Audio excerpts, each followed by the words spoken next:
Assalamualaikum warahmatullahi wabarakatuh. Selamat datang kembali di channel Hikmah Misteri. Dan tentunya masih bersama saya, Mas Nara. Apa kabar kalian semua? Semoga selalu baik-baik saja, sehat badannya, dilimpahkan rezekinya, dan dihindarkan dari segala mara bahaya. Amin. Di kesempatan kali ini saya akan menceritakan sebuah cerita horor dengan judul Gadis Lintah, melanjutkan dari part kemarin. Oke, seperti biasa sebelum ke ceritanya, bagi kalian yang belum subscribe channel ini, silahkan bisa subscribe dulu dan aktifkan lonceng notifikasinya agar kalian tidak ketinggalan cerita dari channel Hikmah Misteri yang akan selalu menggetarkan hati kalian. Dan jangan lupa juga untuk share and like. Oke, terima kasih, and so get ready to be haunted. Iya Lintang, kami hanya petugas saja selama ini, dan kami minta tolong hantui saja yang lainnya. Kami tak pernah berbuat jahat padamu. Tolonglah, jangan bunuh kami. Pak Abbas ikut duduk bersimpuh sembari memejamkan mata, dan kedua tangannya ditangkupkan memohon. Iya, bantu kami. Tolong kami. Maafkan kami. Maafkan. Arif menangis terseduh-seduh. Sepasang tangan masing-masing kedua bahu mereka. Mereka semakin kencang memohon ampun. Hei, ada apa dengan kalian? Kenapa kalian seperti orang ketakutan begitu? Suara Soeharto memecah ketakutan mereka berdua. Mereka mendongakkan kepala melihat ke atas mereka. Benar, Soeharto sedang menatap bingung kepada mereka. Pak Abbas maupun Arif celingukan ke sana kemari, mencari arwah Lintang yang jelas-jelas sudah berjalan mendekat ke arah mereka tadi. Lintang yang ditakuti oleh mereka benar-benar menghilang tanpa jejak. Sudah hilang, Pak. Hantu Lintang sudah hilang. Arif lega sembari tertawa puas karena merasa selamat dari hantu Lintang tersebut. Pak Abbas ikut tertawa lega dan tanpa sadar memeluk teman kerjanya itu. Sebenarnya kalian ini kenapa? Hantu? Hantu siapa yang kalian maksud? Soeharto bingung melihat mantan anak buahnya dulu ini. Arif dan Pak Abbas mengurai pelukan, lalu mulai membuka suara. Jadi begini, tadi kami berdua baru saja pulang dari acara Tuan Wijaya. Tapi tentu saja tidak sampai selesai, sebab kami berdua harus bertugas meronda malam ini. Asik-asiknya kami mengobrol, tiba-tiba saja terdengar suara perempuan dari semak sana. Ternyata suara itu dari Lintang yang kembali hidup. Soeharto tertawa pelan mendengarnya. Dia menggelengkan kepalanya dan tentu saja tak percaya. Kalian itu ada-ada saja. Mana ada orang yang sudah meninggal 7 hari tiba-tiba saja bangun dari kuburnya. Kalian itu tidak masuk akal sih, tukar Soeharto. Tapi semuanya memang benar, Pak. Aku dan Pak Abbas jelas-jelas melihat Lintang dengan baju putih, terus di tangannya memegang kayu nisanya sendiri. Bahkan kami sempat melihat ada nama di kayu nisanya itu. Terus Lintang persis berada di bawah kakinya, ikut melompat seperti mengikuti langkah Lintang, terang Arif. Soeharto nampak syok. Apa benar dia memegang kayu nisanya? Soeharto bertanya memastikan. Kedua petugas keamanan itu serentak mengangguk. Soeharto masih ingat benar ketika dia memperlihatkan makam Lintang yang berlubang dan kayu nisanya hilang. Sudah dicari di sekitar pemakaman, namun tetap saja tak ketemu. Soeharto nampak berpikir apa yang dikatakan oleh kedua hansip tersebut. Pak Soeharto kok malah diam? Gimana Pak Harto, sudah percaya kan apa yang kami katakan barusan? Kami jelas tidak berbohong, Pak. Iya, Bapak percaya. Oh ya, sekarang sebaiknya kalian kembali lagi bertugas. Tolong soal ini dirahasiakan dulu dari warga lainnya ya. Kalian tidak mau dikatakan pengecut kan? Masa iya hansip seberani kalian malah ketakutan, dan Pak Abbas jelas-jelas ngompol lagi. kata Soeharto sambil menunjuk celana Pak Abbas yang basah. Pak Abbas tersenyum kecut. Mereka berdua lantas menutup mulut mengikuti perintah Soeharto, dengan alasan bakal malu jika ketahuan ketakutan berhadapan dengan hantu kemarin sore. Iyalah, kami Hansip mana ada penakutnya. Tenang Pak Harto, pokoknya semua akan kami rahasiakan. Tapi ngomong-ngomong, Bapak dari mana malam-malam begini? Tanya Arif sembari memperhatikan mantan kepala kampung tersebut. Bapak dari acara berbaca arwah lintang dan puji yang dilaksanakan oleh Ningsih. Tidak ada yang datang, makanya kami saja yang mewakili membaca doa. Terus barusan saja saya selesai mengantar makanan buat Mbah Broto. Makanya begitu keluar dari rumah Mbah Broto, saya dengar kalian teriak-teriak histeris. Kirain ada apa, ternyata melihat penampakan. Ya sudahlah. Kalau begitu saya permisi pulang. Ini sudah malam sekali. Pamit Soeharto. Sedangkan kedua Hansip itu hanya bisa manggut-manggut saja. Hari mulai merangkak menuju tengah malam. Suara hentakan musik begitu kencang dari kediaman Wijaya. Dia benar-benar totalitas membuat acara untuk warganya. Semua sedang asik berpesta pora menikmati musik sekaligus perempuan yang bakal mereka angkut ke kamar yang telah disiapkan oleh Wijaya. Tejo yang sudah mabuk berat meminta satu orang perempuan melayaninya.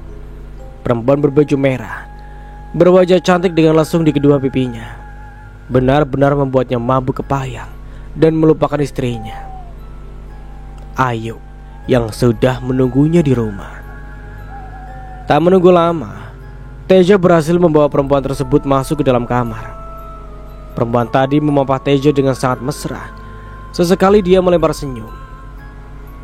Begitu masuk ke dalam kamar, Tejo langsung melampiaskan hasratnya. Hanya saja, di tengah keasikannya, dia seperti melihat bayangan yang berubah-ubah antara perempuan berbaju merah dengan lintang berbaju putih berbau tanah yang menyeruak, sehingga membuatnya mual. Tejo yang ingin melepaskan perempuan tadi tak berdaya karena alkohol yang membuatnya pusing tak karuan. Tak lama terdengar suara teriakan yang begitu kencang dari dalam kamar yang ditempati oleh Tejo. Akan tetapi, karena hentakan musik yang jauh lebih besar, teriakan Tejo seakan tenggelam dan tak terdengar sama sekali. Ditambah semua orang sedang menikmati pesta. Pagi menjelang, satu persatu laki-laki yang menikmati pesta di rumah Tuan Wijaya pamit. Mereka pamit pulang. Imam, Sukardi, dan Agus memanggil-manggil Tejo yang masih betah berada di dalam kamar bersama perempuan berbaju merah semalam. Itu orang sampai lupa pulang apa gimana sih? Udah pagi gini masih aja mau lanjut, kata Imam. Teman ojek Tejo yang lain pun setuju. Alah, udah, kita masuk saja. Kalau dia masih asik, kita tinggal nimbrung. Mana semalam dia bersama perempuan berbaju merah lagi yang cantiknya minta ampun. Memang Tejo beruntung semalam, imbu Sukardi. Bersama-sama mereka membuka pintu yang ternyata tidak dikunci. Tejo! Mata mereka bertiga melotot hampir keluar dari tempatnya. Persis di tilam kecil, Tejo dengan tubuh polos membujur kaku. Mata dan mulutnya membiru. Lintah begitu aktif keluar satu persatu dari mulut, telinga, bahkan matanya. Imam, Sukardi juga Agus menghambur masuk ke dalam kamar. Mereka mendekat ke arah Tejo yang sudah tak bergerak tersebut. Tak lama mereka pun keluar karena tak kuat berlama di sana. Tubuh Tejo mengeluarkan bau busuk yang sangat menyengat. Seketika mereka bertiga mual dan muntah secara bersamaan. Panggil Tuan Wijaya, dia harus tahu soal ini, titah Imam kepada Sukardi dan Agus. Mereka berdua menurut. Imam bingung dengan bau busuk menyengat dari mayat Tejo, mengingat Tejo kemungkinan meninggal semalam. Selayaknya mayat akan membusuk setelah beberapa hari. Aneh. Berselang beberapa menit kemudian, Wijaya datang dengan mata yang masih merah dan mengantuk. Sepertinya dia sendiri menikmati pesta. Dengan langkah tergesa-gesa, dia langsung masuk ke kamar, melihat keadaan Tejo. "Tolong, kamu kabari keluarganya. Maksudku, istrinya memberitahu bahwa suaminya sudah meninggal." Perintahnya kepada Agus juga Soekardi. "Ini bagaimana bisa begini?" tanya Wijaya kepada Imam. Imam yang masih syok belum bisa membuka mulutnya. Dia hanya menangis terseduh-seduh karena teman akrabnya kini telah menjadi mayat. "Saya juga tidak tahu, Tuhan. Tadi kami bertiga mau memanggil dia untuk segera pulang, dan kami mengojek seperti biasa. Kami panggil-panggil sejak tadi tidak ada sahutan. Makanya kami inisiatif langsung membuka pintu kamar. Tapi ternyata pintunya tidak terkunci, dan kami hanya melihat dari luar pintu. Keadaannya sudah seperti ini. Benar-benar mengerikan." Beber Imam masih dengan isak tangisnya. Imam terus memandangi jenazah Tejo yang menurutnya adalah teman beberapa tahun ini, menemaninya mengojek. Mereka saling melempar canda tawa.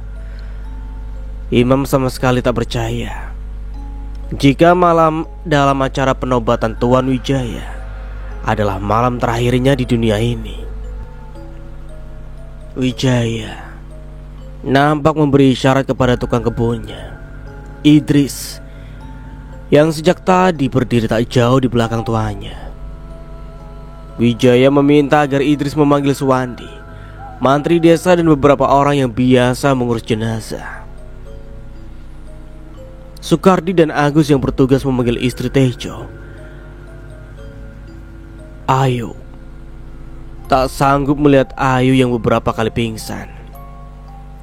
Ayu yang baru saja pulang dari mencuci pakaian di sungai, seketika kaget dan langsung pingsan begitu saja. Kasihan Ayu. Belum apa-apa suaminya malah meninggal di tempat acara Tuan Wijaya lagi, kata Soekardi dengan beberapa orang membopong tubuh Ayu ke dalam rumah. Sekitar beberapa menit, Ayu pun siuman. Dia langsung berteriak histeris karena Tejo tak memberi isyarat sama sekali akan pergi untuk selama-lamanya. "Kenapa kamu tinggalkan aku, Mas?" Sekar dan Ningsih menemani Ayu yang tengah bersedih. Mereka kebetulan berjanji bertemu akan pergi belanja. Bu Ayu, kami diminta oleh Tuan Wijaya untuk memanggil ibu melihat jenazah Pak Tejo di sana. Dia mungkin sudah siap-siap akan dimandikan di sana. Ayo Bu, ajak Soekardi. Ayu diam menghentikan tangisannya, memandang tajam ke arah Soekardi dan Agus bergantian. Pandangannya penuh selidik, apalagi melihat Agus yang matanya merah dan tak sengaja ada tanda merah di beberapa lehernya. "Kalian itu sebenarnya sedang apa di rumah Tuan Wijaya? Kalian pasti bersenang-senang kan? Sampai-sampai suamiku menjadi korbannya," bentak Ayu. Soekardi dan Agus gelagapan. "Iya, sejak awal aku juga sudah curiga. Mereka diundang ke pesta Tuan Wijaya pasti untuk senang-senang. Sampai-sampai acara berbacaan arwah pun tidak didatangi. Pasti di sana kalian disuguhkan hal yang tidak-tidak. Terbukti infonya ada dangdutan di sana. Ada apa itu?" Ketus Sekar ikut menatap tajam kedua teman Tejo tersebut. Mereka menunduk tak bisa berbicara lagi. "Sebaiknya tidak perlu lagi bertanya kepada mereka tentang apa yang terjadi pada suamimu, yuk. Sebaiknya kita langsung melihat keadaannya di sana, biar pasti apa yang sudah terjadi sama dia," pinta Ningsih. Sekar setuju. Ayu tampak menghela nafas berkali-kali. Mereka lantas meninggalkan rumah Ayu. Begitu juga dengan Soekardi juga Agus. Dalam perjalanan, Agus dihadang oleh Laila. Perempuan itu pasti ingin tahu berita heboh.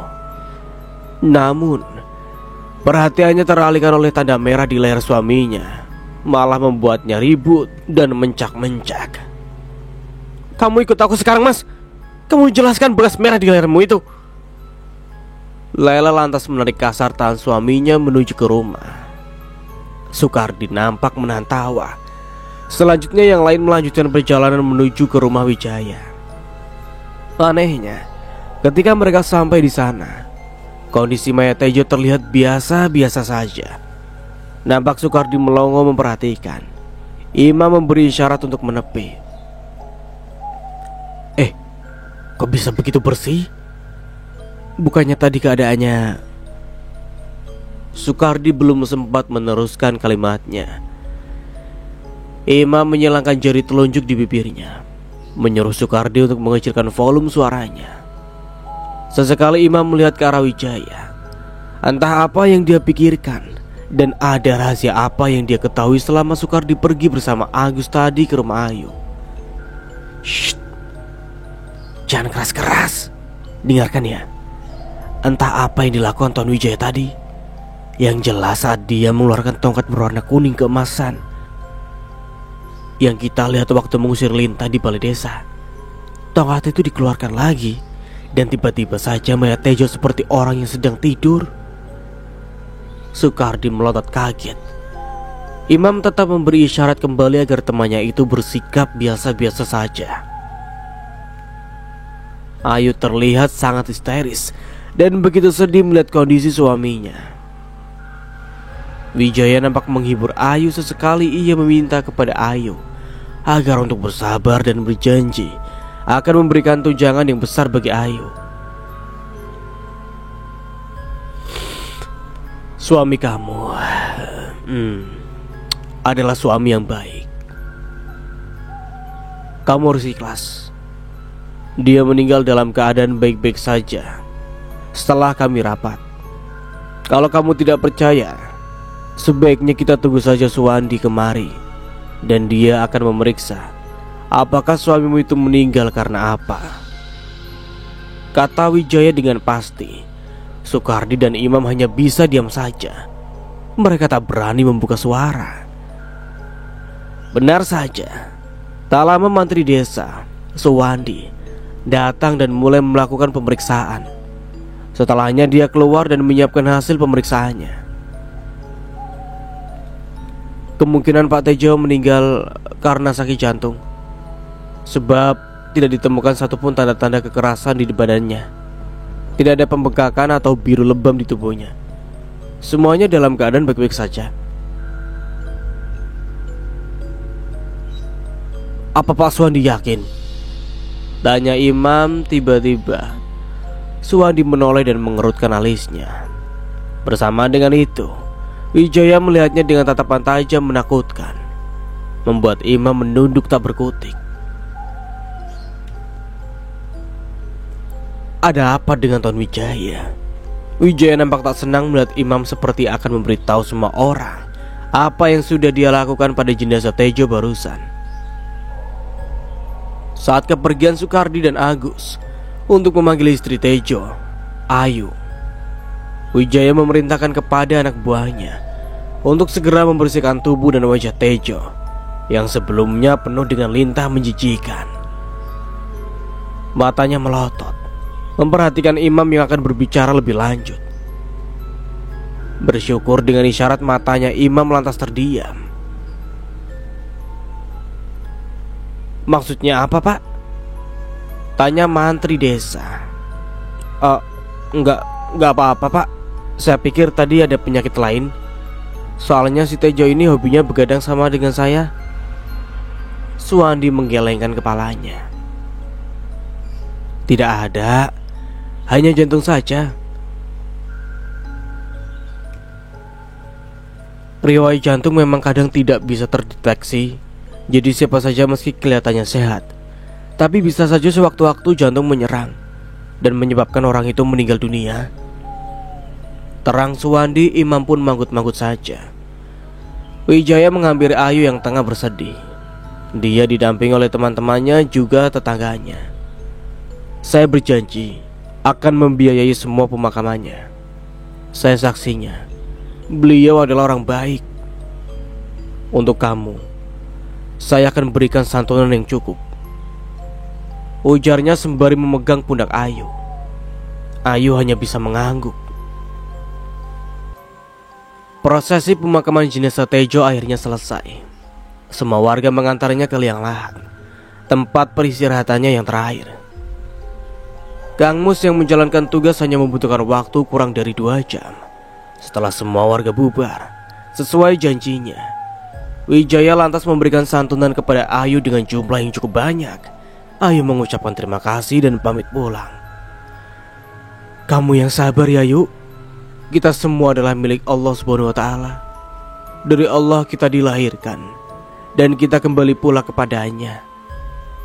Bukan hanya suamimu, tapi kita semua nanti pasti akan mendapatkan gilirannya. Entah kapan, kata Soeharto menenangkan. Ayu mengangguk pelan dengan air mata yang masih juga tak berhenti mengalir. Imam yang sedari tadi ikut pulang bersama rombongan warga lebih banyak diam dan mendengarkan apa yang dikatakan oleh warga.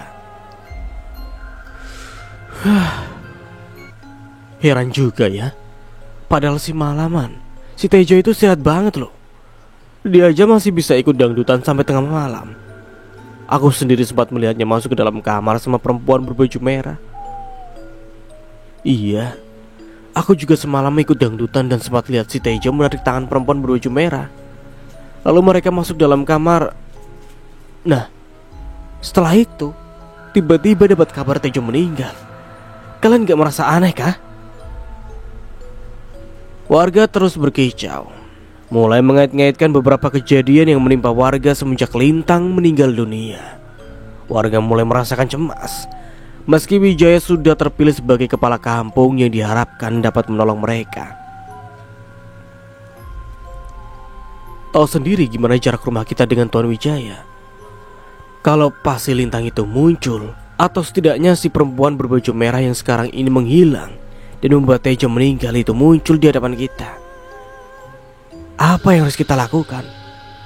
Tak mungkin memanggil Tuan Wijaya secepat itu.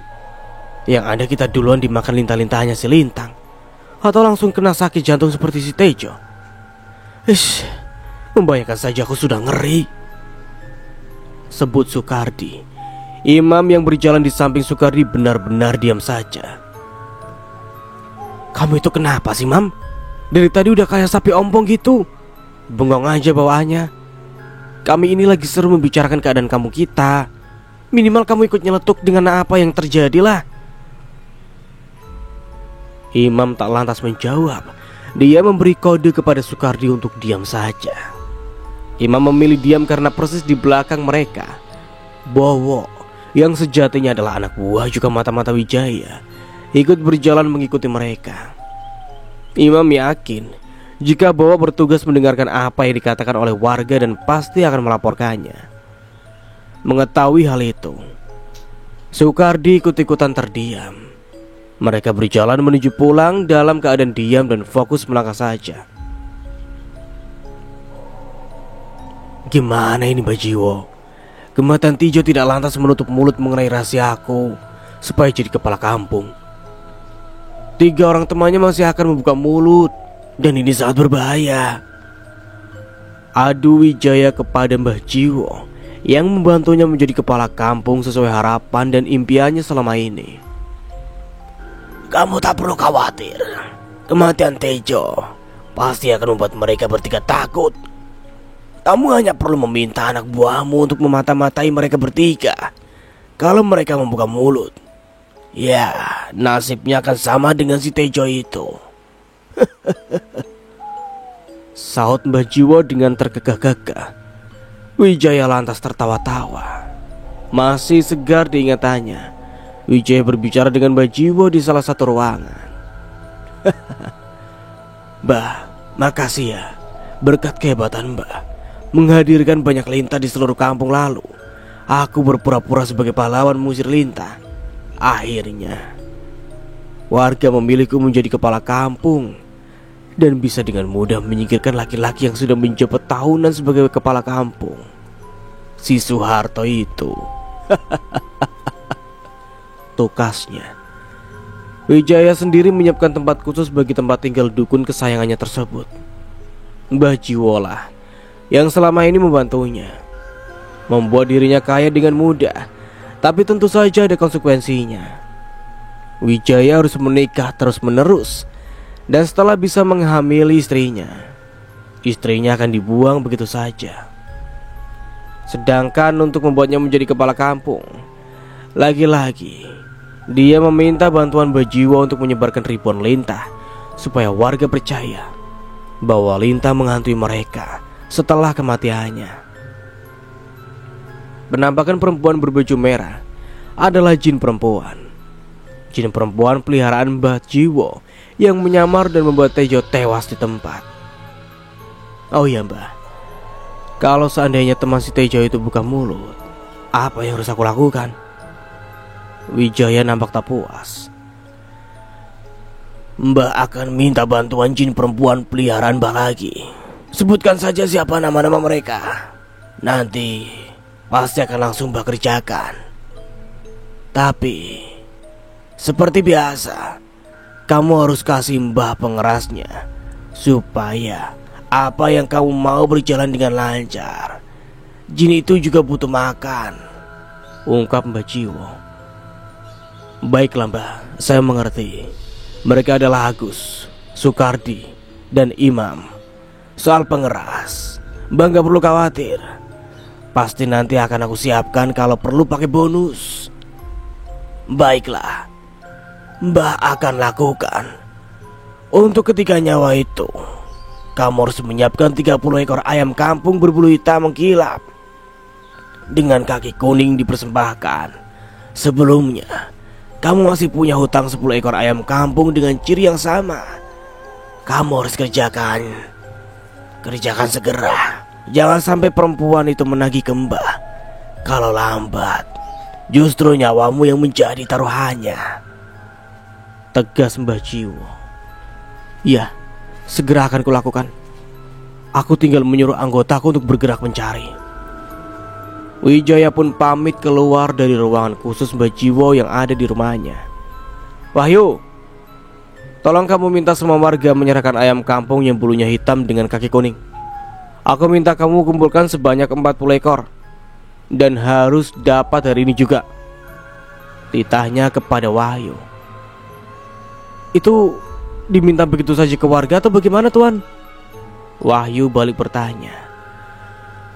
Wijaya menghela nafas panjang, kemudian mengeluarkan puluhan lembar uang. Mata Wahyu berbinar melihat lembaran uang di tangan kepala kampung tersebut. Ini sekalian sama upahmu dengan si Bowo. Pokoknya kalian berdua harus pastikan sesuai dengan yang aku mau. Warga kamu paksa aja menjualnya. Wahyu manggut-manggut. Buat apa ayam sebanyak itu? Tanya Bowo ketika Wahyu menyampaikan maksud Wijaya. Wahyu menggelengkan kepalanya. Aku juga gak tahu kok. Pokoknya ini harus segera kita lakukan. Jangan sampai Tuan Wijaya marah. Alamat kita gak dapat apa-apa nanti. Mereka berdua mulai menjalankan tugas, mendatangi satu persatu rumah warga untuk mengumpulkan 40 ekor ayam kampung. Wahyu dan Bowo tak segan mengabarkan melalui pengumuman di balai desa. Banyak banget 40 ekor ayam kampung. Mau diapakan? Tanya warga saat mendengar pengumuman di balai desa. Iya, kok Tuan Wijaya minta ayam kampung harus bulunya hitam dan kakinya kuning? Biasanya kalau hanya untuk makan-makan dan buat acara saja, tidak perlu sebegitunya ya kan? Mana susah lagi cari ayam kampung persis begitu. Jelas lainnya. Warga mulai riuh dengan permintaan aneh kepala kampung mereka yang baru. Permintaan yang cukup aneh. Permintaan Wijaya yang menginginkan adanya ayam kampung berbulu hitam dengan kaki berwarna kuning membuat warga desa kasakusuk. Mereka khawatir apa yang dilakukan oleh kepala kampung mereka yang baru itu justru berhubungan dengan ilmu hitam. Coba aja pikirkan, sudah banyak dukun kampung tempat kita berobat, atau ada yang ingin menyantet, pasti pakai medianya ayam kampung hitam. Apa kalian tidak curiga mengenai hal itu? Kalau aku sih kayaknya agak curiga juga. Soalnya si Tejo yang segar bugar sebelumnya tiba-tiba saja mati di rumahnya Tuan Wijaya.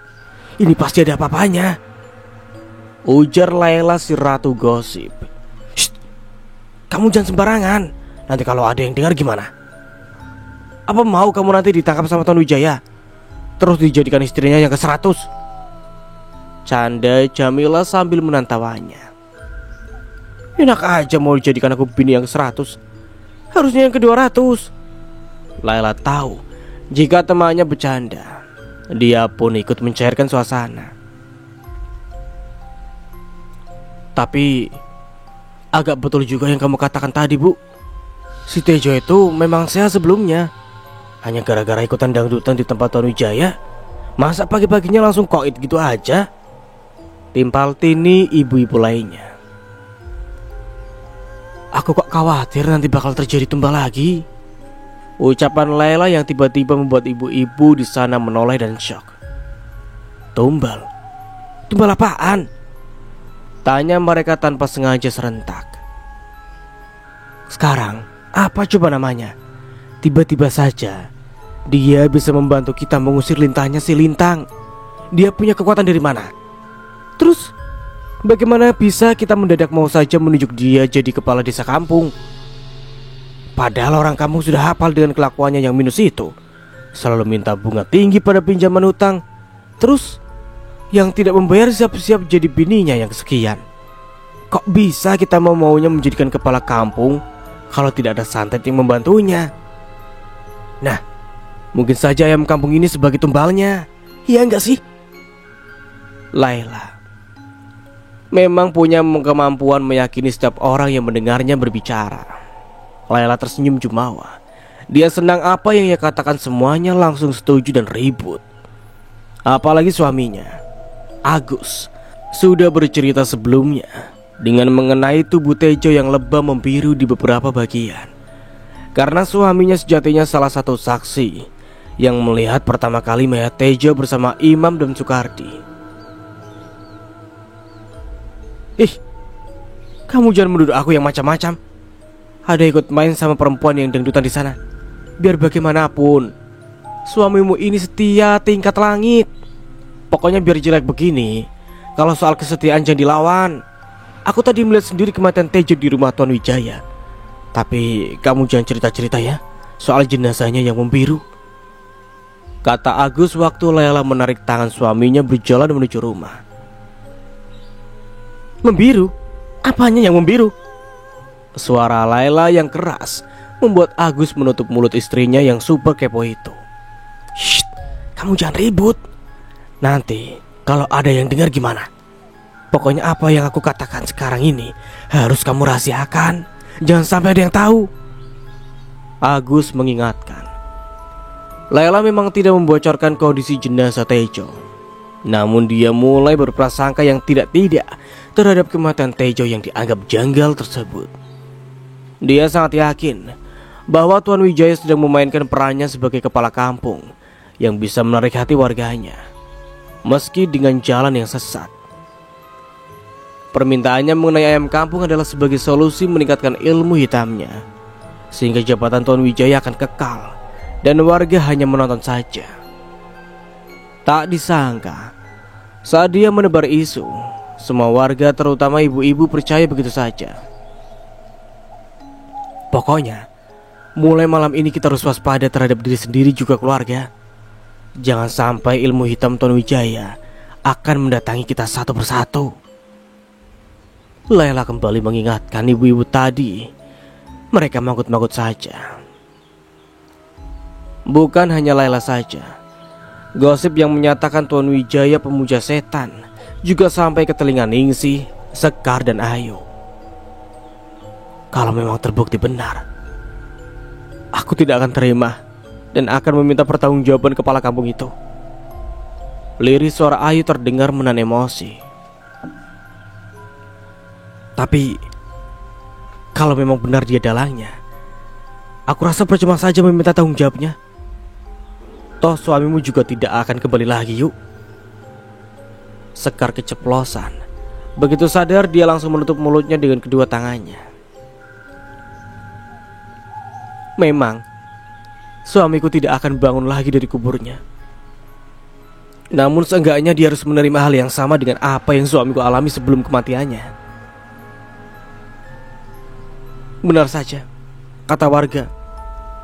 Permintaan ayam berbulu hitam dengan kaki kuning hanya dipakai untuk sesembahan, pakai untuk pengobatan, bahkan untuk santet.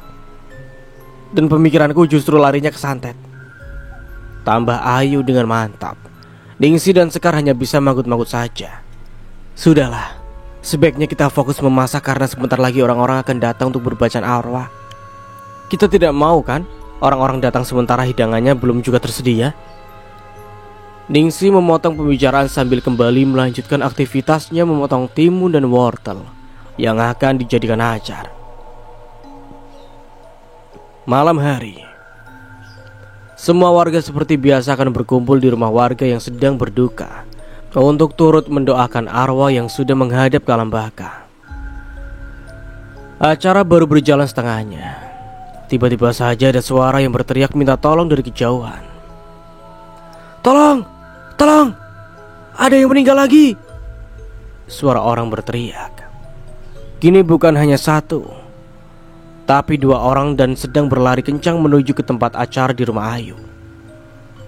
Mendengar suara teriakan tersebut, semua warga yang tengah sibuk membaca doa langsung keluar rumah Ayu untuk melihat keadaan. Nampak dua orang warga berlari tunggang langgang tak karuan ke arah mereka. Hei, ini ada apa? Kenapa kalian berteriak minta tolong? Pak Soeharto, si Imam dan Sukardi mati bersamaan. Lehernya seperti dikerat hewan buas, tubuhnya juga luka mengerikan. Posisi mereka mati juga tidak wajar. Mereka bergantung di atas pohon. Seketika, warga yang mendengarnya terkejut. Bahkan ibu-ibu di sana berteriak histeris ketakutan. Suasana langsung riuh. Soeharto menenangkan semua warganya. Harap tenang ya. Tolong bantu saya dengan beberapa orang laki-laki di sini. Kita lihat keadaan Imam dan Sukardi yang katanya sudah meninggal. Ayo. Ajak Soeharto sembari melangkah duluan. Dengan sigap beberapa orang menyalakan senter dan beramai-ramai mendatangi tempat meninggalnya kedua tukang ojek tersebut. Tolong, sebaiknya warga lainnya kembali ke rumah masing-masing dan mengunci pintu memastikan tidak ada yang boleh keluar dan masuk lagi malam ini. Perintah Iwan. Warga lainnya yang ikut proses di belakang Soeharto dan yang lainnya. Mendengar hal tersebut, warga langsung bubar meninggalkan Ningsi, Sekar dan Ayu di rumah Ayu. Ningsi dan Sekar terlihat takut untuk pulang. Begitu juga dengan Ayu takut tinggal sendirian. Tolong temani aku sampai pagi di sini ya. Kalian tidur di sini saja ya. Pinta Ayu dengan kaki gemetar. Sekar dan Ningsi mengangguk cepat. Kemudian mereka masuk dalam rumah dan menguncinya. Soeharto bersama warga lainnya akhirnya sampai di TKP, di mana mayat Imam dan Sukardi ditemukan. Benar saja, kedua laki-laki tersebut meninggal selayaknya orang yang gantung diri. Namun dari beberapa bagian tubuhnya terdapat luka cakaran hewan buas dengan luka menganga dan menitikan darah terus-menerus dari posisi mereka di atas pohon. Warga kesulitan harus menurunkan mereka. Apalagi posisi pohonnya cukup tinggi sehingga menyulitkan warga untuk mengevakuasi jenazah keduanya. Bagaimana ini Pak Harto? Posisinya tinggi sekali. Sepertinya kita butuh tangga yang tinggi sebab siapapun akan kesulitan menurunkan mereka apabila menurunkan berdua sekalian. Soeharto nampak berpikir. Dia sendiri juga bingung melihat keadaan mayat kedua tukang ojek tersebut.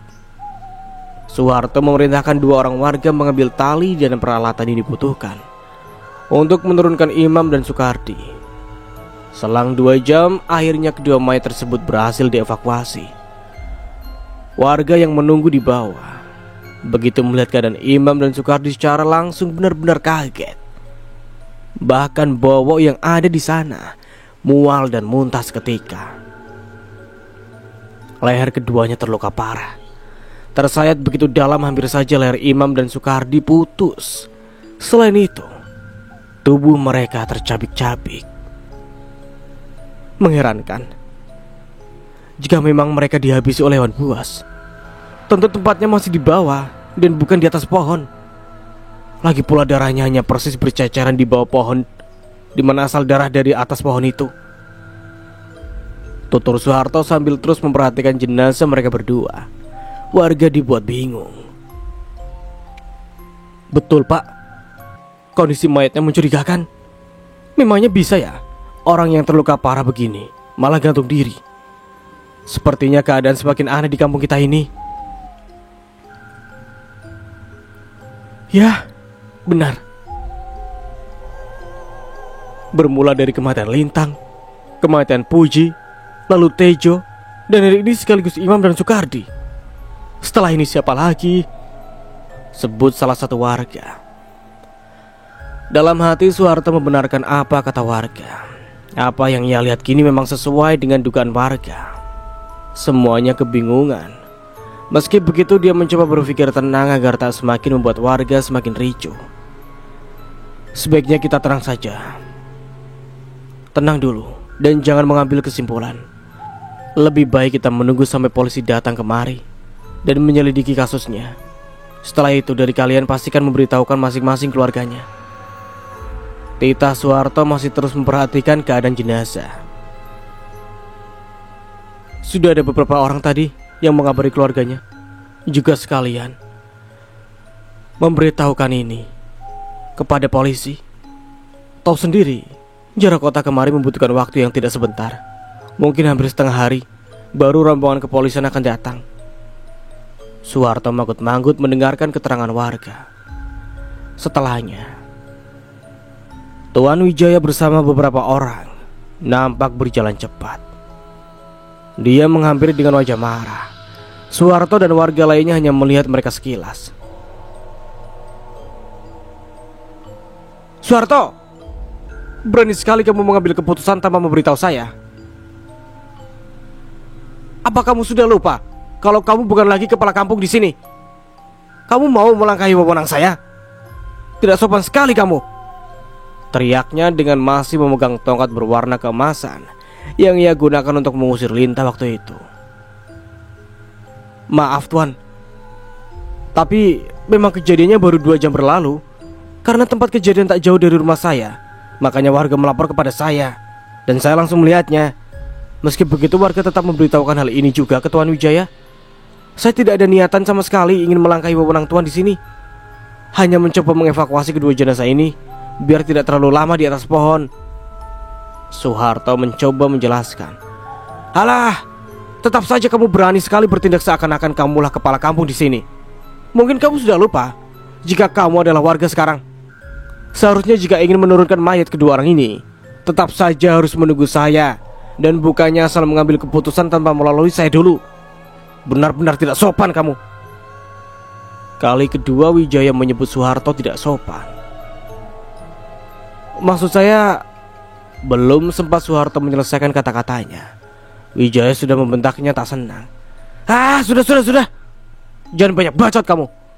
Semakin banyak bicara semakin membuktikan kalau kamu itu serakah dan masih ingin dipandang sebagai kepala kampung kembali. Orang kalau nggak ikhlas diturunkan dari jabatannya ya begitu. Makanya kalau bekerja untuk warga itu yang becus. Jangan sampai kena demo warga. Akhirnya kamu juga yang rugi kan? Sengitnya. Soeharto menghela nafas panjang. Abbas memberi isyarat agar Soeharto diam dan mengalah. Abbas sangat paham dengan karakter Wijaya yang suka menindas, egois, dan keras kepala. Sebagai petugas keamanan, Abbas kerap kali menghadapi Wijaya. Jadi dia tahu betul watak Wijaya sebenarnya. Soeharto menurut dan berkali-kali dia menarik nafas dalam-dalam, kemudian mengembuskannya secara perlahan. Kamu tunggu apa lagi di sini? Saya rasa kamu sudah tidak diperlukan lagi di sini. Urusan kedua mayat ini yang merupakan warga sini biarkan menjadi urusan saya dan bukan kamu ataupun warga lainnya. Usir Wijaya dengan tatapan mata sinis. Soeharto mengalah dan memilih pergi diikuti oleh beberapa warga lainnya. Mereka yang mengikuti Soeharto terlihat ikut kesal melihat Wijaya yang seharusnya bisa berpikir bijaksana sebagai kepala kampung. Namun yang terjadi justru sebaliknya. Lucu ya, seharusnya dia berterima kasih sama Pak Harto. Kalau bukan karena Pak Harto, mungkin tuh urusannya makin ribet. Secara kita sendiri aja tadi kewalahan bagaimana menurunkan mayat Imam Muhammad Soekardi. Sekarang sudah mayatnya turun, dia malah mencak-mencak tak terima. Aduh, dasar aneh. Sebut Abbas tak senang. Sudahlah, biarkan saja dia. Mungkin dia benar. Karena dia kepala kampung, memang seharusnya semua yang menyangkut warga di sini menjadi urusannya. Aku tak seharusnya ikut campur urusannya. Sedangkan aku harusnya sadar diri, sekarang telah menjadi warga. Biarkan saja dia, sahut Soeharto dengan tenang. Dia pikir akan lebih baik mundur diri dan tak ikut campur urusan warga. Justru hidupnya akan lebih tenang. Tapi kok aku malah curiga semua kejadian ini bermula dari keinginan Tuan Wijaya menjadi kepala kampung.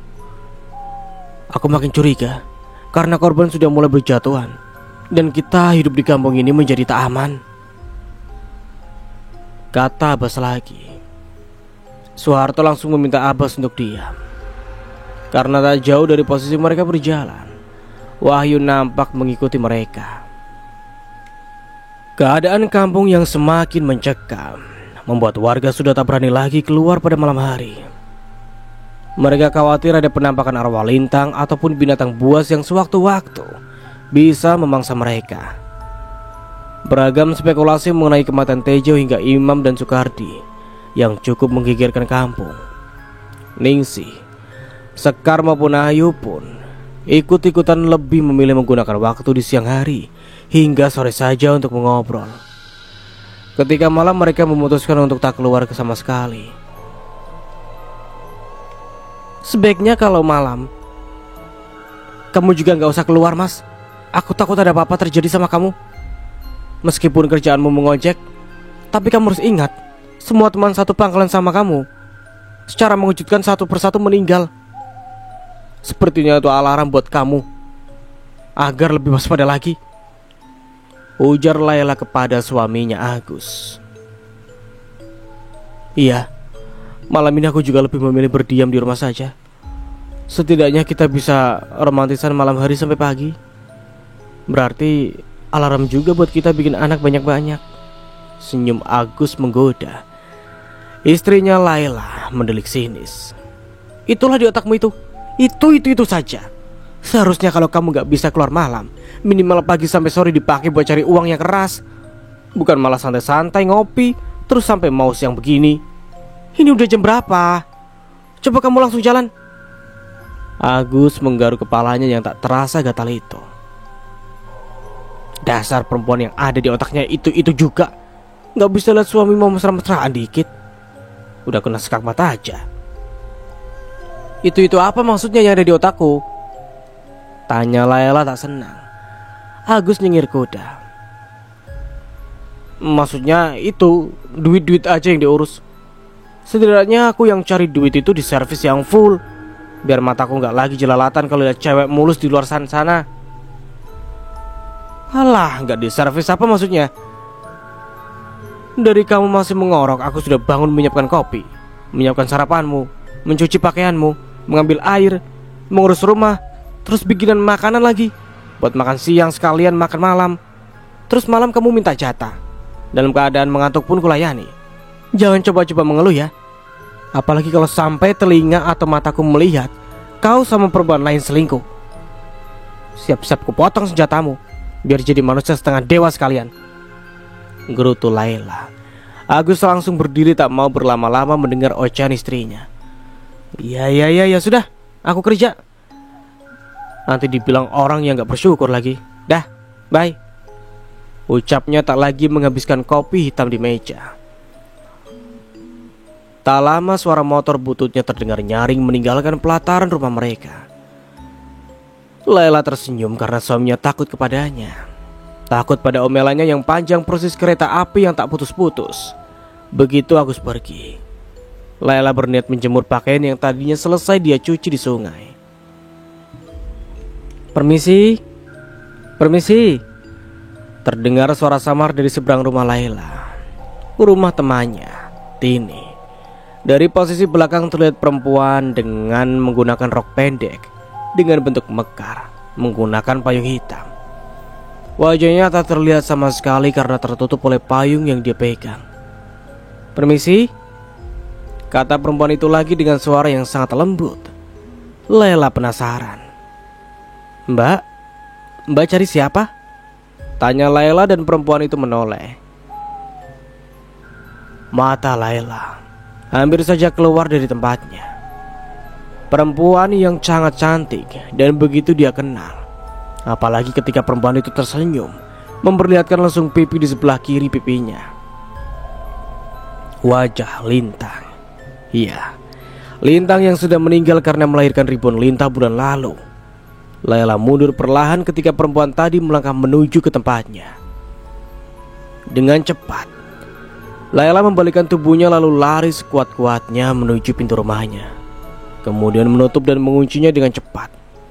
Setelahnya, Laila segera berlari kembali masuk ke dalam kamarnya, naik ke atas ranjang tanpa suara. Laila berkeringat dingin saat mendengar suara langkah kaki mendekat ke arah pintu utamanya. Tak lama suara ketukan menyertai langkah tersebut. Cukup lama. Laila rasanya hampir kehabisan nafas karena ketakutan yang luar biasa. Laila bingung, mengapa bisa seorang yang sudah meninggal dunia masih memperlihatkan raganya, apalagi di pagi hari begini, di mana biasanya hantu akan gentayangan di malam hari. Buka dong Bu Laila, aku tahu kamu di dalam. Suaranya pun sama persis dengan Lintang. Laila ketakutan dan sekarang malah menangis. Dia sendirian di rumah, ingin berteriak meminta tolong, tapi jarak rumah antara satu dengan tetangga lainnya cukup berjauhan. Laila hanya bisa berdoa berharap ada yang lewat dan menolongnya. Bu Laila, ayo dong kita gosipin si Lintang yuk. Mumpung orangnya sudah mati. Kapan lagi bisa berbicara saat orangnya sudah tidak ada di dunia ini? Suara Lintang semakin jelas.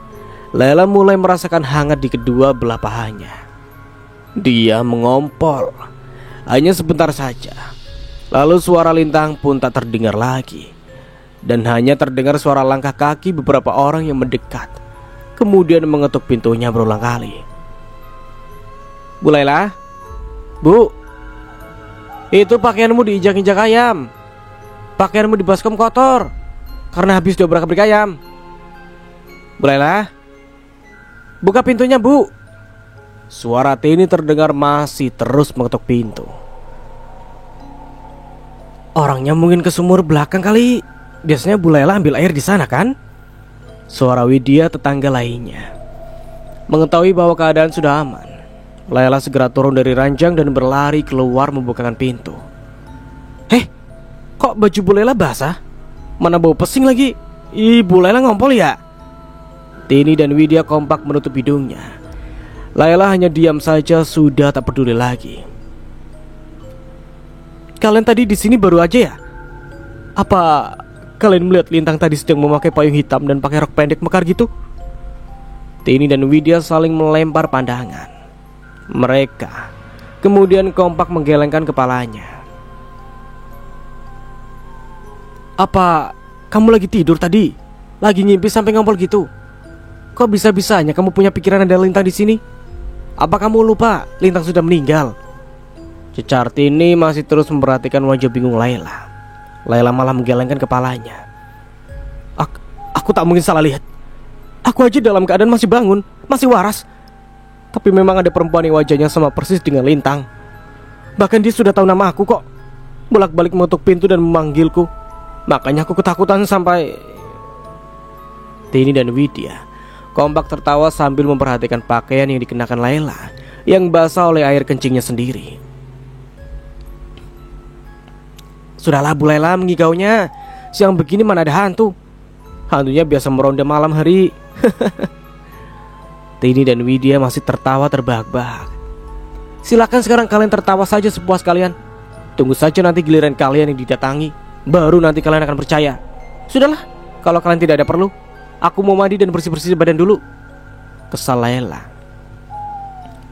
Iya maaf, kami kesini cuma mau ngasih tahu kalau cucianmu sudah kotor kembali karena diinjak-injak ayam tuh. Layla pasrah melihat pakaiannya yang dia taruh di baskom di pelataran benar-benar harus dicuci ulang. Tini dan Widya tak bisa menahan tawanya saat mengingat kejadian barusan. Layla katanya melihat penampakan arwah lintang di siang hari. Tentu saja hal ini membuat mereka tak percaya, dan mereka sulit menahan tawa akibat melihat Layla mengompol saking ketakutannya. Kalau ingat betapa congkaknya dia kalau menggosip orang-orang.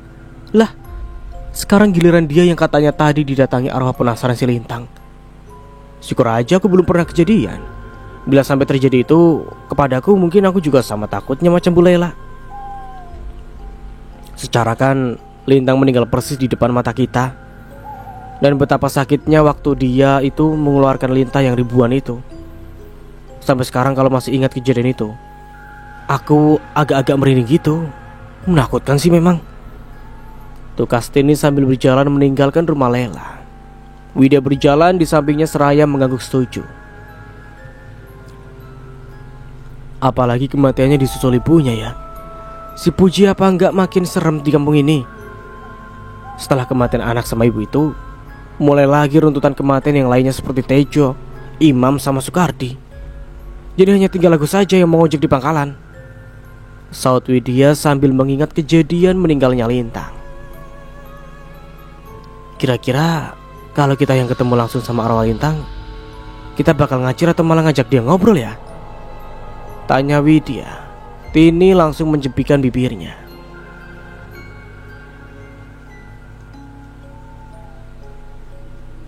Kamu itu aneh-aneh saja sih. Mana mungkin kita bisa mengajak dia ngobrol? Memang ada orang mati diajak ngobrol? Kamu itu ada-ada aja, papar Tini. Widya cengengesan.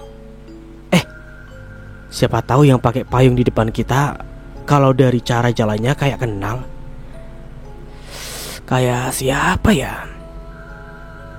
Tini dan Widya kompak memperhatikan langkah perempuan yang berjarak 10 meter dari mereka. Iya, kayak siapa ya? Hanya satu orang yang jalannya lembut seperti dia. Jalannya sih kayak jalannya si Lintang. Tini kurang yakin. Lintang? Entah dapat keberanian dari mana.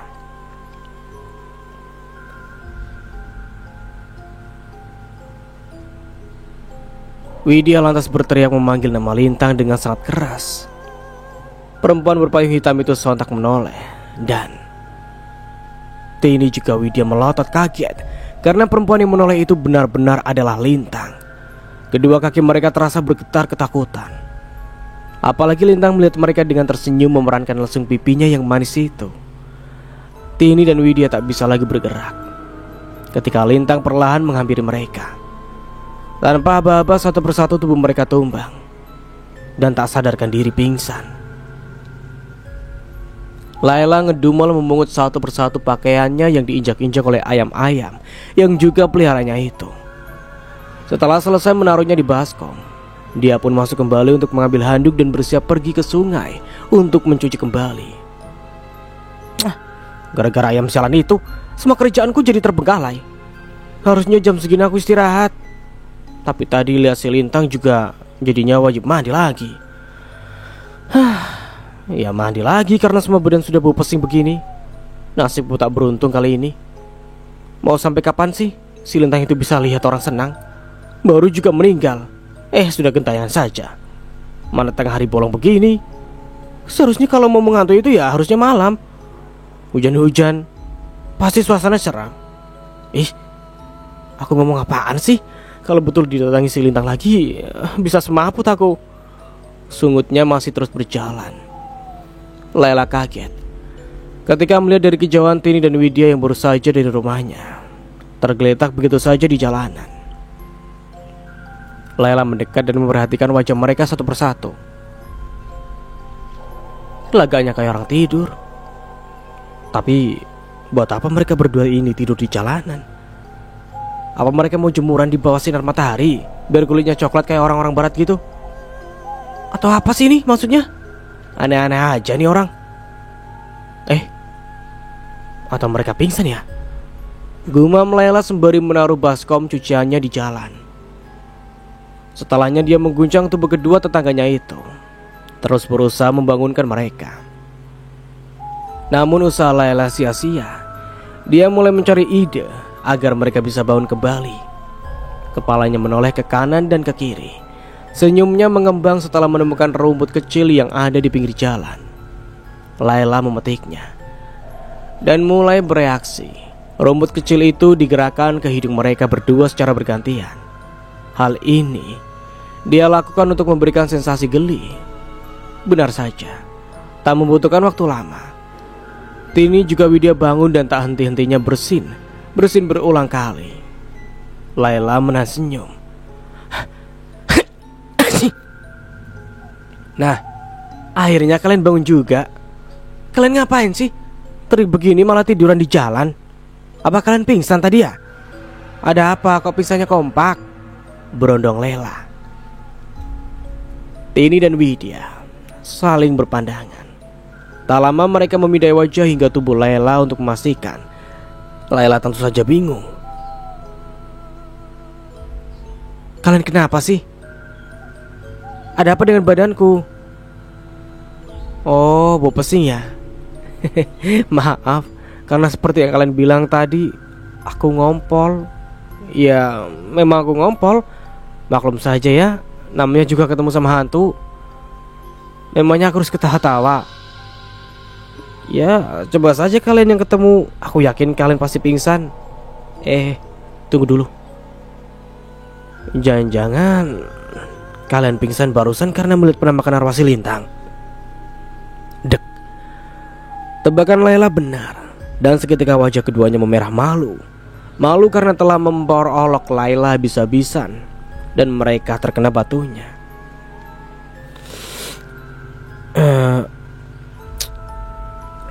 Maaf, kami tadi menertawaimu. Kami memang bertemu. Iya, kami memang bertemu sama arwah Lintang. Kami serasa tidak percaya dengan apa yang kami lihat. Dan itu benar dia. Benar-benar dia. Kok bisa ya hantu munculnya siang-siang?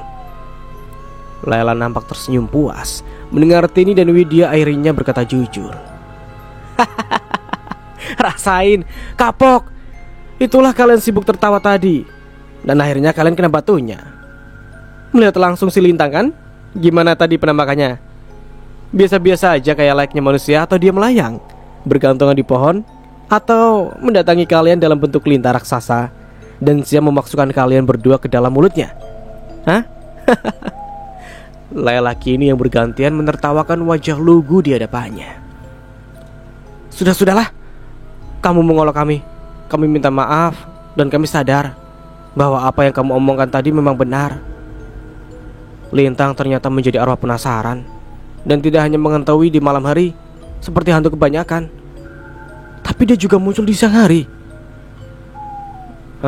Begini saja,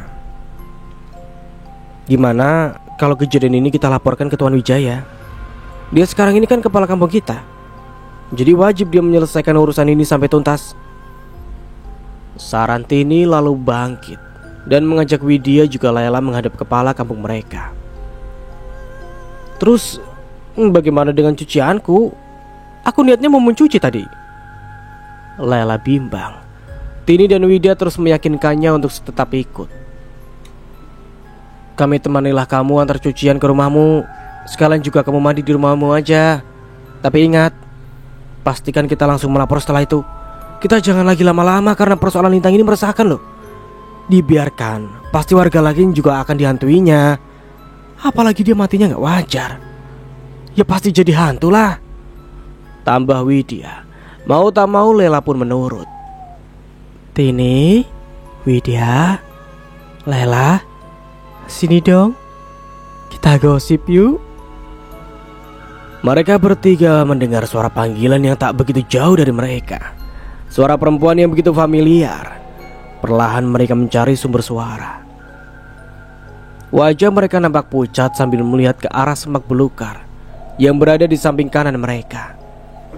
Dedaunan bergoyang dan tak lama keluarlah lintang dari sana, masih memegang payung hitamnya. Laila, Tini juga Widya langsung ambil langkah 1000.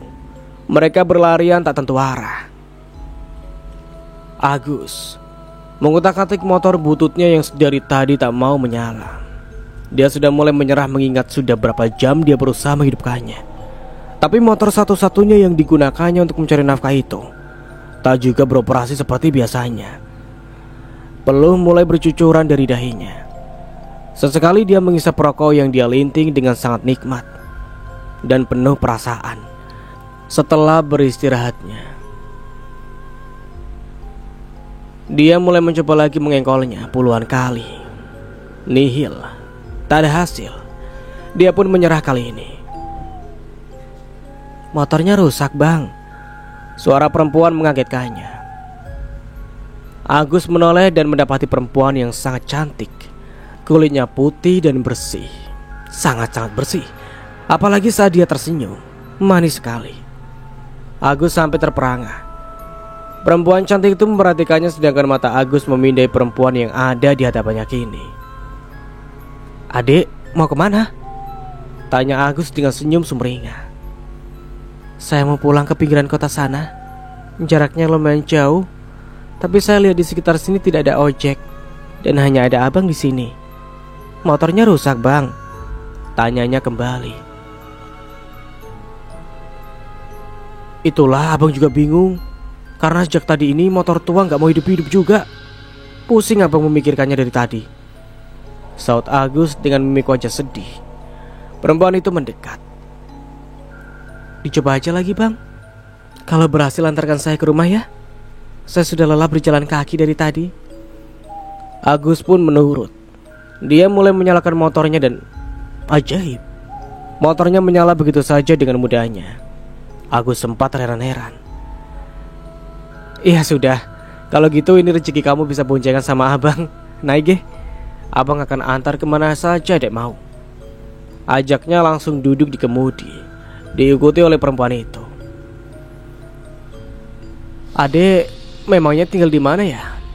Agus memecah kesunyian dalam perjalanan. "Di depan jalan itu, Bang. Jalan perbatasan. Tadi sih dari tempat teman, karena rumahnya jauh, makanya saya jalan kaki. Kaki rasanya pegal sekali," jawabnya. Agus tersenyum sendiri membayangkan kaki putih itu jika Agus memijatnya. "Kalau pegel nanti abang urut deh. Yang penting asal adek mau aja. Urutan abang bikin nagih loh. Enak loh, bikin semua pegel langsung hilang." Kata-kata Agus disambut cubitan halus di pinggangnya, membuat Agus tersipu malu. "Abang gitu ya, suka kasih harapan. Padahal abang kan sudah punya istri. Gak boleh loh main goda-godain perempuan yang masih perawan macam saya gini. Bisa bahaya nanti." Agus seperti mendapat peluang emas. "Yang bahaya itu enak loh, Dek. Seperti sebuah tantangan saja. Memangnya adek senang dengan tantangan atau adek mau aja abang pijat biarpun sudah tahu abang punya bini?" Umpan Agus, berharap perempuan yang dia bonceng menerima tawarannya. Perempuan itu kembali mencubit pinggangnya. "Jangankan dipijat, Bang. Dikawini juga saya mau." Agus semakin kegirangan. Dia lantas menghentikan sepeda motornya, menipahkan sebentar dalam keadaan mesin masih menyala. "Apa abang gak salah dengar, Dek? Kamu beneran mau nikah sama abang? Padahal abang ini hanya tukang ojek aja. Penghasilan juga tidak seberapa." Akal-akalan Agus untuk menjaring perempuan itu masuk dalam perangkap godaannya. "Saya itu kalau suka sama orang gak memandang harta, Bang. Kalau sama-sama suka, kenapa harus dipersulit? Kalau memang abang gak percaya, bolehlah abang rasa sekarang biar abang gak penasaran. Setelah itu, nanti baru abang putuskan menikah dengan saya atau tidak." Mbak Gayung bersambut, membuat Agus lantas mematikan mesin motornya. Dia segera memarkirkan motornya persis di tepi jalan. Pikirnya perempuan diboncengnya ini sudah benar-benar suka kepadanya. Lagi pula dalam keadaan setengah gelap menuju maghrib ini, tidak ada orang yang akan melihat aksinya menggarap perempuan ini. Setelah turun dari motor, dia lantas menarik tangan perempuan itu. Anehnya, perempuan itu tak memberontak sama sekali.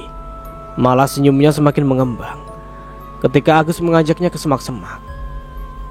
Gegas, Agus mengambil dedaunan lebar yang akan dia pakai untuk alas duduk-duduk dengan perempuan cantik tersebut.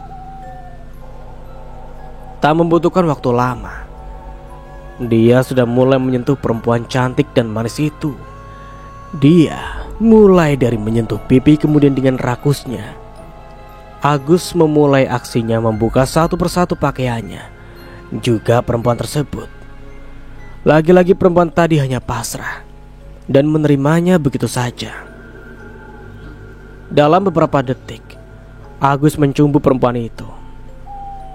Dia sudah benar-benar tak ingat lagi dengan siapa dia melakukannya. Perempuan yang dia sendiri tidak tahu namanya, asalnya dari mana, dan saat akan melepaskan puncak nikmatnya, Agus melihat dengan jelas perempuan yang dia tindih adalah Lintang.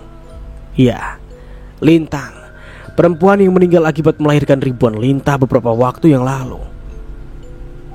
Agus terpekik dan ingin melepaskan senjatanya. Akan tetapi, ia kesulitan dan ia merasakan sakit yang teramat dalam saat akan melepaskan. Takut saat berhadapan dengan orang mati yang menatapnya dengan tajam. Terus bang, kenapa takut? Bukannya ini yang kamu mau dulu? Kalian para lelaki sering kali mengintipku mandi kan? Bagaimana rasanya? Nikmat kan? Suara Lintang begitu nyata di telinga Agus.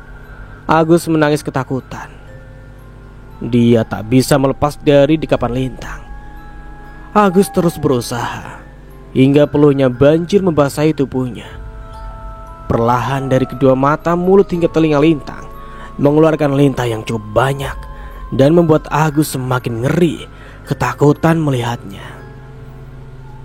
Meski dia sendiri tak berdaya ingin melepaskan senjatanya dari Lintang, Lintang benar-benar tak mau melepaskannya. Pelan-pelan lintah yang cukup banyak tersebut mulai masuk ke dalam perut, mulut, serta hidung tukang ojek itu. Agus, dia berteriak sekencang-kencangnya. Kondisi jalan yang sepi membuatnya tak tertolong lagi. Dan Agus pun mati dengan mengenaskan. Mati gancet dengan Lintang yang berubah menjadi dirinya yang penuh dengan belatung, dan sebagian lagi tulang menyembul dari bagian tubuhnya. Pagi-pagi sekali, tukang rumput Zainal yang biasanya mencari rumput untuk ternak sapi Tuan Wijaya sudah melakukan tugasnya. Dia mulai berjalan kaki dan setiap ada rumput yang pas, dia pun mampir. Zainal memandang motor butut yang terparkir di pinggir jalan. Bukannya ini motor si Agus? Loh, kok ditinggalkan begitu saja di sini? Apa mogok ya? Sampai orangnya malas membawanya pulang. Zainal mendekati motor Agus. Kunci juga masih utuh tergantung di sana. Ceroboh sekali si Agus. Kalau ada maling, selesai motor ini bisa digondol.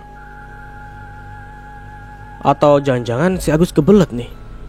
Gus? Agus? Gus? Mana sih ini orang? Kebelet kayaknya, makanya gak menyaut kali ya. Zainal pun cuek dan mulai mengambil rerumputan yang ada di sana. Perlahan dia mulai masuk tak jauh dari motor yang terparkir. Matanya menatap kaget ketika melihat orang yang tertelungkup dan tak menggunakan pakaian sama sekali. Seketika Zainal merasakan ketakutan yang sangat luar biasa. Dengan mengumpulkan keberaniannya, dia mulai mendekat dan matanya hampir saja keluar dari tempatnya. Agus mati dalam keadaan telanjang dan matanya melotot. Yang lebih mengerikan lagi, orang yang ditindih oleh Agus adalah mayat Lintang, yang keadaannya membuat Zainal mual dan muntah begitu saja. Tak membutuhkan waktu lama, Zainal lantas tunggang langgang berlari sekuat tenaga ingin mencari pertolongan.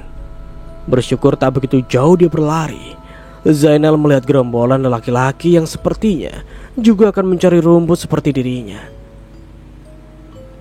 "Ada apa kamu, Nal? Lari kayak habis lihat hantu begitu?"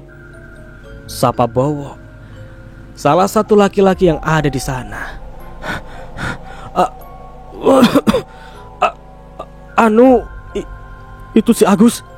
Ya, tukang ojek kampung kita. Dia mati gancet sama si Lintang. Dengan suara terbata-bata, Zainal berusaha untuk menjelaskannya. "Apa? Ya ampun, Agusnya si Lela kan?" Joko yang notabene suami Tini dan juga tetangga Agus memastikan. Zainal mengangguk. "Astagfirullah. Ya sudah, di mana mayatnya sekarang?"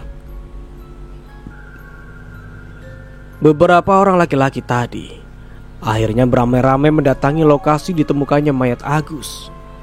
Begitu mereka sampai di sana, semuanya kaget sebab Agus ditemukan mati gancet alias mati dempet dengan mayat Lintang. Ini bagaimana bisa sih Agus bisa gancet begini sama mayat? Apa dia bongkar kuburannya si Lintang? Ini aneh sekali loh. Kita harus laporkan ini pada Tuan Wijaya. Dia wajib tahu akan hal ini. Ini terus bagaimana dengan mayatnya ini? Tanya Joko. Dia mual melihat keadaan Agus yang sangat-sangat mengenaskan. Kita ini tidak mungkin membawanya dalam keadaan begini. Tetap saja harus ada yang melapor ke Tuan Wijaya. Nanti biar kepala kampung kita itu melaporkan hal ini ke polisi, atau sesuai keputusannya saja nanti mau bagaimana baiknya. Kita warga ya nurut sajalah, Saud bawa kembali. Terus ini bagaimana nih urusannya dengan istrinya? Pertanyaan dari Joko membuat laki-laki yang ada di sana terdiam. Mereka baru sadar jika Agus punya istri, dan seharusnya istrinya lah yang terlebih dahulu yang diberitahu mengenai hal ini. Bowo dan lainnya baru sadar. Sebagian mereka menepuk dahi dan tersenyum kecut. Aduh, kita benar-benar lupa si Agus sudah punya bini ya. Udah, sekalian laporkan juga kejadian ini sama bininya. 2 orang berboncengan pergi ke Tuan Wijaya, juga bininya untuk melapor ya. Pakai saja motor si Agus di depan itu. Kuncinya juga masih ada di sana tuh. Titah Bowo. Dia seketika menjadi pemimpin pagi itu. Mereka pun membagi tugas. 2 orang melapor dan 2 orang lagi menjaga kedua mayat gancet tersebut. Dan beberapa orang lagi mendatangi surau untuk meminjam keranda mengangkut jenazah mereka bergerak cepat. 2 orang yang bertugas, yakni Joko dan Zainal, menunggu mayat Agus juga Lintang berkedip ngeri meski keadaan pagi hari. Apalagi bila melihat mata Lintang yang seakan melotot melihat ke arah mereka berdua. Apalagi Zainal yang pertama kali menemukan sepasang laki-laki dan perempuan yang mati gancet tersebut. Benar-benar ketakutan dia. Kok kayaknya si Lintang berkedip sih? Dan sepertinya dia berulang kali melirik. Hei, benar gak sih? Zainal menyenggol lengan Joko. Joko tengah sibuk merokok sambil mengumpulkan daun-daun lebar yang akan ia gunakan untuk menutupi jenazah.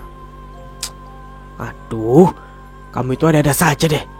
Yang namanya orang sudah mati nggak akan mungkin bisa hidup lagi, apalagi sampai mengedip begitu. Sudahlah, kamu bantu saja aku cari daun lebar buat nutupin mereka. Gak enak juga melihat mereka dalam keadaan tanpa busana begitu. Zainal tak berkutik. Dia langsung membantu Joko. Dan sampai di sini dulu ceritanya. Nantikan kelanjutan ceritanya di part berikutnya. Dari saya mohon maaf bila ada salah kata atau dalam penyampaian cerita. Oke, mungkin cerita ini akan tamat besok dan mungkin durasinya akan lebih pendek. Jadi ya seperti itulah. Nantikan saja cerita berikutnya. Dan tentunya dari saya mohon maaf bila ada salah kata atau dalam penyampaian cerita. Akhir kata, wassalamualaikum warahmatullahi wabarakatuh. Sampai jumpa di video berikutnya. Bye bye.